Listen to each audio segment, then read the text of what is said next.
हाय नमस्कार आपण समस्त को मो YouTube channel lucky learning point को स्वागत। तो चलते आज आम 5/1/26 सोमवार तृतीय चतुर्थ और पंचम श्रेणी लेसन देखा। तो प्रथम तृतीय श्रेणी प्रथम पीरियड 10:30 ରୁ 11:10 आम भाषा आम साहित्य प्रसंग अनेक फूलर मालटीए अभ्यास कार्य करेंगे 1 2 3 नंबर ओडी 310 है येलो कोड अभ्यास प्रश्न आलोचना करी।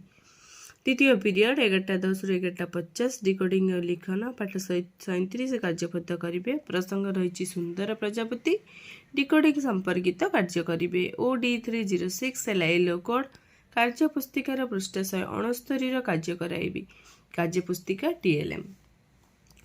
तृतीय पीरियड 11:50 ରୁ 12:30 जना अजना प्रसंग जल दूषित हुए किपरि कूआ जल दूषित होबार कारण संपर्क में जानिबे। E314 है येलो कोड कूआ जल दूषित होबार कारण और निराकरण संपर्क में आलोचना करी। चित्र है टीएलएम। प्रश्न रही क्यों उपाय अवलंबन कले कूआ जल दूषित होगा नहीं। चतुर्थ पीरियड 12:30 ରୁ 1:15 गणित मजा प्रसंग कैलेंडर शिखा कैलेंडर मिलुवा तथ्य संपर्क में जानिबे। M316 है येलो कोड कैलेंडर देखी विभिन्न तथ्य गुड़ी को तालिका करने को कहबी। कैलेंडर है टीएलएम। प्रश्न रही कैलेंडर देखी क्यों क्यों तारीख रविवार पड़ुची तालिका कर। पंचम पीरियड 2 ରୁ 2:45 गणित कार्यपुस्तिका सप्ताह 25 दिवस 1 कार्यपद करेंगे। कैलेंडर देखी प्रश्नर उत्तर देवे। M316 है येलो कोड कार्यपुस्तिकार पृष्ठ 149 कार्य कराइबी कार्यपुस्तिका टीएलएम। षष्ठ पीरियड 2:45 ରୁ 3:30 my English book topic learning letter serially recite the song with action. EN303 है yellow code I will recite the alphabet song with action and tell the students to recite with me। तो सरला परे alphabet card है TLM fill the blanks जोटा कि से letter को serially लिखे एपर बी सी पर डी एमती से ब्लैंक फिलअप करेंगे। सप्तम पीरियड 3:30 ରୁ 4ଟା पढ़ा गढ़ा ओडिशा स्तर अनुजाई वाक्य अनुच्छेद पढ़े। OD 309 है येलो कोड पठन स्तर अनुजाई वाक्य और गल्प कार्ड पढ़ा को देवी। पठन सामग्री है टीएलएम। ये एबे देखिबा तो चतुर्थ और पंचम श्रेणी प्रथम पीरियड चतुर्थ श्रेणी साहित्य कलिका प्रसंग कुहुकवन भितर कनिका अभ्यास कार्य 1 और 2 नंबर करेंगे। OD 416 है येलो कोड अभ्यास प्रश्न आलोचना करी। पंचम श्रेणी साहित्य कुसुम प्रसंग दलपति पद तुमको साजे अभ्यास कार्य 3 ରୁ 6 नंबर पर्यंत करेंगे। OD 514 है येलो कोड अभ्यास कार्य कराइबी। द्वितीय पीरियड 11:15 ରୁ 12ଟା my English book fourth class topic है the stranger at the door reading है लर्निंग आउटकम। EN404 है yellow code I will read the paragraph and tell the students to read।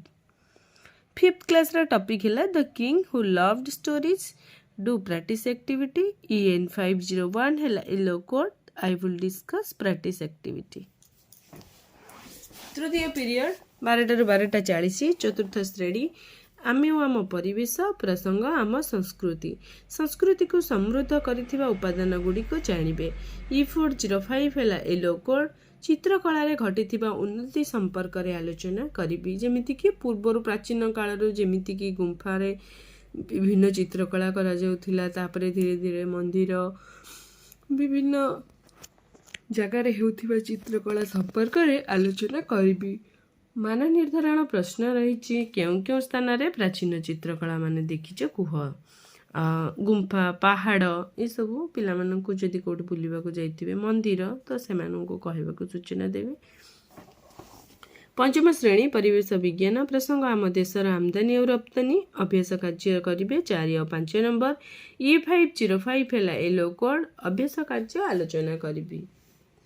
चतुर्थ period 12:40 ରୁ 1:15 चतुर्थ श्रेणी साहित्य गणित कुहुक टंका पैसा हिसाब करवा जिनिसर दाम देखी प्रश्नर उत्तर लिखिबे। M403 है येलो कोड भिन्न भिन्न जिनिसर दाम जोगफल निर्णय करने को कहबी। पंचम श्रेणी गणित धारा प्रसंग दशमिक संख्या परिचय अभ्यास कार्य करेंगे 4 ରୁ 7 नंबर पर्यंत। M508 है येलो कोड अभ्यास कार्य कराइबी।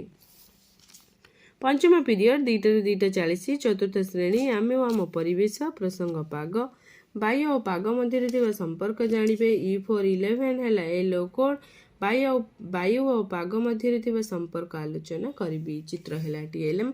प्रश्न पवन अधिक वेगर बहिले कौन हेबो। पंचम श्रेणी परिवेश विज्ञान प्रसंग आम जीवन रे विज्ञान अभ्यास कार्य करिबे 3 और 4 नंबर। E502 है येलो कोड अभ्यास प्रश्न आलोचना करी।